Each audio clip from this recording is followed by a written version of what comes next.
twerekeze ku makuru yerekeranye n'akarere k'ibiyaga bigari tujye mu Rwanda aho ihuriro ry'imiryango itagengwa na leta risaba leta y'u Rwanda gusubira muri zimwe mu ngamba zo kurwanya icyorezo cya coronavirus rivuga ko zibangamiye abaturage. Mu ngamba zinengwa n'iyo miryango harimo amafaranga y'umurengera acibwa abarenze ku mabwiriza yo kwirinda ndetse n'isaha ya saa moya buri muturage ategetswe kuba yageze iwe. Iyi miryango isaba leta gusubira muri zimwe mu ngamba isanga zirushaho kuremerera abaturage bari basanzwe batorohewe n'ingaruka za COVID-19. N'inkuru ya Jean Claude Mwambutsa i Kigali. Ibaruwa ihuriweho n'imiryango 14 itagengwa na leta iranenga zimwe mu ngamba zafashwe mu rwego rwo guhangana n'icyorezo cya COVID-19. Ingamba imiryango ivuga ko zibangamiye abaturage irimo igipimo cya COVID-19 umuntu wifuza gutaha ubukwe asabwa gukorerwa kikagaragaza niba adafite uburwayi. Iki gipimo kirahenze cyane kuko buri wese asabwa kuyishyurira amafaranga agera ku 48,000 by'amanyarwanda kuri buri nshuro apimwe. Mu rwego rwo korohereza aba baturage, iyi miryango isanga hari hakwiye kubahirizwa ingamba zisanzwe zo kwirinda nko kwambara agapfukamunwa kuri buri muntu, guhana intera ndetse no kutarenza umubare w'abantu 30 ugenwa n'amabwiriza ya Minisiteri y'Ubuzima. Isaha ya saa moya buri wese ategetswe kuba yageze mu rugo nayo iranengwa. Aha ngo habakiri kare cyane ku bakora ibikorwa bibateza imbere, hanavuzwe amafaranga menshi acibwa abarenze ku mabwiriza. Iyi miryango ikavuga ko bitumvikana ukuntu umuntu wabuze amafaranga 500 yo kugura agapfukamunwa yahanishwa amande y'ibihumbi 10 yo kuba atakambaye. Iyi miryango isanga inzego za leta zitandukanye zarahawe ububasha bwo gushyiraho amabwiriza rimwe na rimwe avuguruzanya. Inzego zivugwa ni nk'ikigo cy'igihugu cy'iterambere, Minisiteri y'Ubutegetsi bw'igihugu, igipolisi ndetse n'umujyi wa Kigali. Iyi miryango isaba leta gushyiraho uburyo bwo guhuriza hamwe uko ibi byemezo bya leta bishyirwa mu bikorwa aho kurekera buri rwego kubyubahiriza uko rubyumva. Iyi miryango isaba ikurwaho ry'ibyemezo biherutse gutangazwa n'umujyi wa Kigali kuko bigaragaramo ugutsikamira abaturage ku birebana n'amafaranga bacibwa. Ibaruwa y'iyi miryango ivuga ko habaho ibihano bihuriweho mu gihugu cyose aho kwemerera buri rwego gushyiraho ibihano byarwo. Kuvaho icyorezo cya COVID-19 cyadukiye, hakomeje kumvikana ihohoterwa ry'abaturage rikozwe n'abapolisi cyangwa inzego z'ibanze. Hari abaturage barashwe cyangwa bagakubitwa bikabaviramo urupfu bazira kunyuranya n'amabwiriza yo kwirinda. Buri joro umubare munini w'abaturage bategekwa kurara mu masitade, amashuri n'ahandi bahurizwa ari benshi, bakarekurwa ari uko bishyuye amande. Jean Claude Mwambutsa.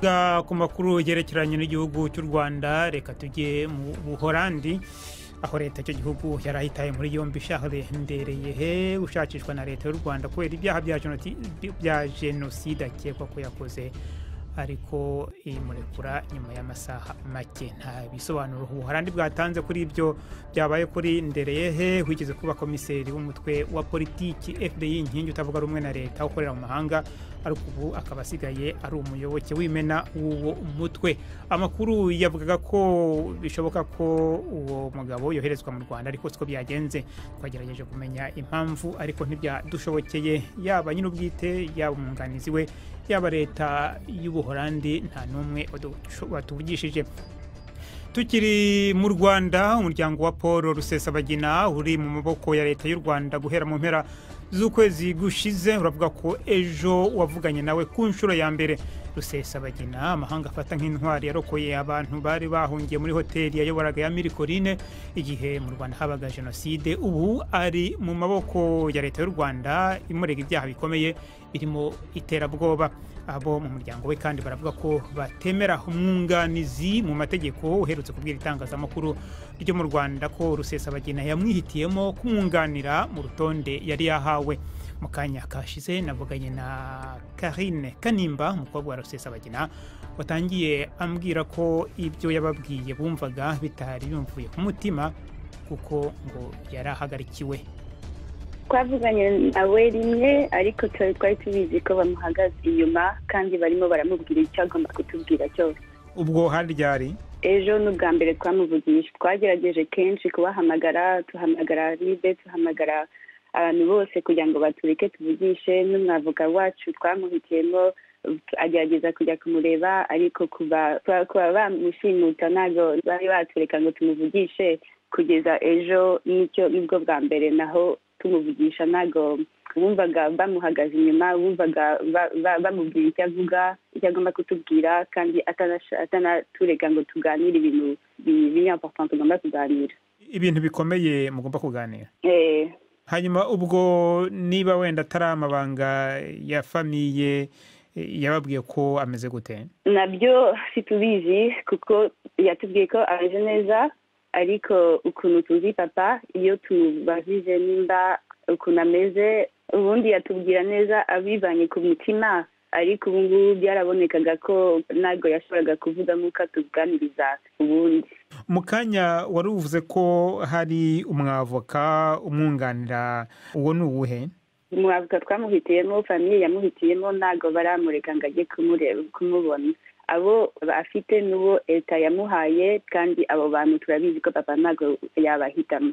Uwo mwavoka niwe mwavuganye ejo? Ejo turabizi ko uwo mwavoka witwa David yari ahari inyuma ye, yaratubwiye papa kuri telefoni muri ako kanya gatoya twaganiriye, yatubwiye ko bari bahari inyuma ku ruhande rwe, ariko we uwo mwavoka ntabwo twamwumvise tumubaza nimba yashoboye kubonana n'avoka twamuhitiyemo. Yavuze ko adashobora kuganira iyo dosiye ngo kuko bigenda, kandi azi neza, twamusabye gatatu ngo tumubwire ibya avoka we yagiha igisubizo, ku buryo byerekana nabyo ko uwo muntu abo bantu bamuhaye bamutegetse ko ari bo bavoka we. Turabizi neza ko papa wacu atahitamo kuriya, kandi tutaranaganira nawe ukuntu tuganira ibintu byose ubundi. Papa wanyu asanzwe afite ubwenegihugu bw'Ububirigi. Hari icyo mwari mwamenya Ububirigi bwaba burimo bukora muri kino kibazo? Ububirigi bwasabye uburenganzira bwo kujya kumubona, baje kubyemera ejo bundi, nibwo bwa mbere nabo bamubonye, ariko bajya kumureba naho ntabwo bashoboye kumuganiriza wenyine, hahora hari abantu ba Kagame bahagaze inyuma ye. Wavuze ko yashimuswe, ariko leta y'u Rwanda yo ivuga ko yafashwe mu bufatanye mpuzamahanga kubera inyandiko mpuzamahanga zari zaramushyiriweho ngo atabwe muri yombi. Mwaba mwaramenye uburyo? Ibyo ni ukubeshya, nta mandat d'arrêt yabagaho, ibyo ni mu Rwanda babivuze, ahubwo nimba ibaho kubera iki yakomeje kuvoyaja mu mwaka ushize, yakomeje kugenda, nimba hari ikintu abantu bashaka kumuhagarika, bari naho yari ari kujya, ahubwo bari bamufashe deje. Aho ntabwo nkumvise neza. Ushatse kuvuga ko nta mpapuro mpuzamahanga u Rwanda rwari rwaramushyiriyeho kugira ngo atabwe muri yombi? Buriya baragerageje, ariko nta bindi bihugu byemeye gufasha u Rwanda, kuko bazi ko ibyo u Rwanda yavugaga ari ukubeshya. None mwaba mumaze kumenya uburyo yafashwemo n'ukuntu yageze mu Rwanda? Ibyo tuzi nuko bamujyanye ku ngufu. Karine Kanimba.